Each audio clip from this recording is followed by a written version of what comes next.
Assalamualaikum warahmatullahi wabarakatuh. Perkenalkan, kami dari kelompok 2 yang beranggotakan saya sendiri, Fadilah Hayuning Tias, lalu Mela Fitriani, lalu Fadlika Almaruf. Nah, di sini kami akan menjelaskan mengenai materi teori pemerolehan dan perkembangan bahasa pada anak. Lalu, dalam materi ini yang kita bahas adalah bagaimana teori pemerolehan bahasa pada anak. Yang kedua, bagaimana proses pemerolehan bahasa pada anak. Lalu yang ketiga, apa saja faktor-faktor yang mempengaruhi pemerolehan bahasa pada anak. Yang keempat, bagaimana proses perkembangan bahasa pada anak. Lalu yang kelima, apa saja faktor-faktor yang mempengaruhi perkembangan bahasa anak. Lalu yang terakhir, ada apa saja macam-macam gangguan perkembangan bahasa pada anak. Langsung saja kita ke materi yang pertama, yaitu teori-teori pemerolehan bahasa anak. Yang pertama ada teori behaviorisme. Nah, teori ini memusatkan perhatian pada aspek yang dirasakan langsung pada perilaku berbahasa dan hubungannya dengan stimulus dan respon terhadap lingkungan. Jadi, teori ini meyakini bahwa anak itu mendapat suatu bahasa itu dikarenakan ada stimulus dan respon langsung dari lingkungan. Lalu ada teori nativisme. Nativisme ini mereka tidak memandang penting pengaruh lingkungan sekitar, bahwa selama pertumbuhannya manusia akan mengasah kemampuan bahasanya secara genetis dan telah terprogram dengan baik. Artinya kemampuan bahasa yang ada pada anak itu bersifat secara biologis. Lalu ada teori kognitivisme. Teori ini meyakini bahwa bahasa itu bukanlah suatu ciri alamiah yang terpisah, melainkan salah satu di antara beberapa kemampuan yang berasal dari kematangan kognitif. Bahasa distrukturi oleh nalar.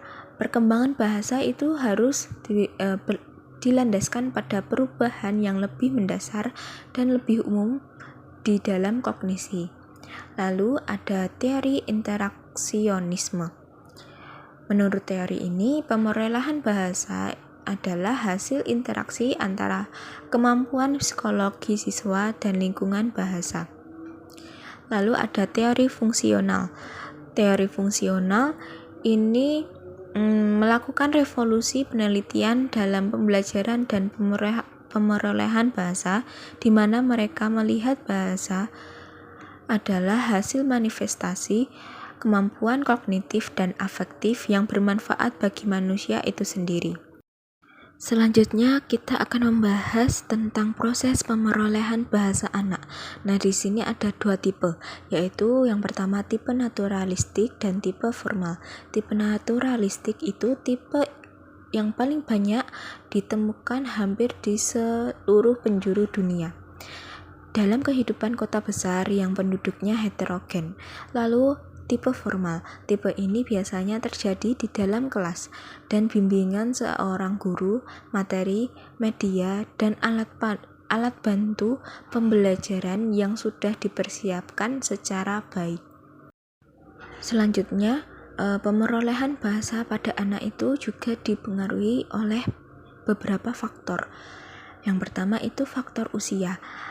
Anak tampaknya lebih mudah dalam memperoleh bahasa baru, sedangkan orang dewasa itu tampak mendapat kesulitan dalam memperoleh tingkat kemahiran bahasa yang kedua. Lalu, faktor bahasa pertama. Menurut Ellis, itu menyebutkan bahwa para pakar pembelajaran bahasa kedua pada umumnya percaya bahwa bahasa pertama mempunyai pengaruh terhadap proses penguasaan bahasa kedua pembelajar. Sedangkan bahasa pertama ini telah lama dianggap menjadi pengganggu di dalam proses pembelajaran bahasa kedua. Lalu ada faktor lingkungan. Lingkungan bahasa adalah segala hal yang didengar dan dilihat oleh pembelajar sehubungan bahasa kedua yang sedang dipelajari. Lalu bagaimana proses perkembangan bahasa pada anak? Nah, di sini ada 5 tahapan umum perkembangan kemampuan bahasa seorang anak. Yang pertama ada reflexive vocalization, itu pada usia 0 sampai 3 minggu bayi itu akan mengeluarkan suara tangisan yang masih berupa refleks. Jadi bayi itu menangis bukan karena ia memang ingin menangis, tetapi bayi tersebut melakukan sendiri tanpa ia sadari. Terus yang kedua ada babbling. Nah, ini terjadi pada usia lebih dari 3 minggu. Ketika bayi merasa lapar atau tidak nyaman, ia akan mengeluarkan suara tangisan. Lalu ada lailing. Nah, di sini di usia 3 minggu sampai 2 bulan mulai terdengar suara-suara namun belum jelas. Lalu yang keempat ada echolalia. Di tahap ini yaitu saat bayi menginjak usia 10 bulan, ia mulai meniru suara-suara yang didengar dari lingkungannya. Yang terakhir ada true speech. Nah, di sini bayi itu mulai dapat bicara dengan benar saat usianya sekitar 18 bulan atau biasa disebut dengan batita, namun pengucapannya belum sempurna seperti orang dewasa. Sekarang kita akan membahas tentang faktor-faktor yang mempengaruhi perkembangan bahasa anak. Yang pertama itu ada faktor perkembangan otak dan kecerdasan. Menurut para peneliti, hasil penelitian menyebutkan bahwa adanya hubungan antara pengukuran intelijensi dengan pengukuran perkembangan bahasa, yaitu kosakata, kemampuan artikulasi, dan indikasi kemampuan kematangan berbahasa. Lalu yang kedua ada jenis kelamin. Banyak dari penelitian yang mengatakan bahwa perkembangan bahasa anak perempuan lebih cepat dibandingkan anak lelaki. Perbedaan perkembangan bahasa antara anak laki-laki dan anak perempuan dapat dilihat dari faktor biologis dan sosialnya. Lalu ada kondisi fisik. Perkembangan dan pemerolehan bahasa itu terdiri dari berbagai kondisi fisik. Di antaranya, pada anak tersebut tidak terjadi masalah pada organ bicaranya, organ pendengarannya, dan sistem neuromuskular di otak. Lalu lingkungan keluarga.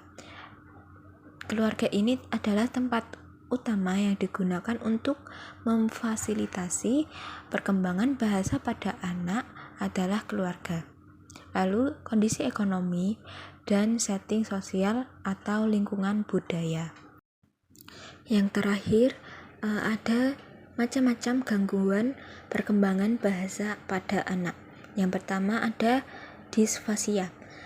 Ini termasuk jenis gangguan perkembangan bahasa yang tidak sesuai dengan kemampuan bahasa anak seusianya. Lalu yang kedua ada gangguan disintegratif pada anak-anak. Anak dengan gangguan ini pada mulanya berkembang dengan normal. Baru setelahnya di atas usia 2 tahun, anak mulai kehilangan kemampuan yang telah dikuasainya.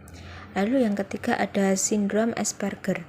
Nah, gejala yang muncul dari gangguan ini itu gangguan interaksi sosial, keterbatasan dan pengulangan perilaku, ketertarikan dan aktivitas. Yang terakhir ada gangguan multisystem development disorder. Gangguan ini terlihat dengan adanya problem komunikasi sosial dan proses sensoris atau rangsang indrawi. Nah, sekian materi dari kelompok kami. Kurang lebihnya kami mohon maaf. Wassalamualaikum warahmatullahi wabarakatuh.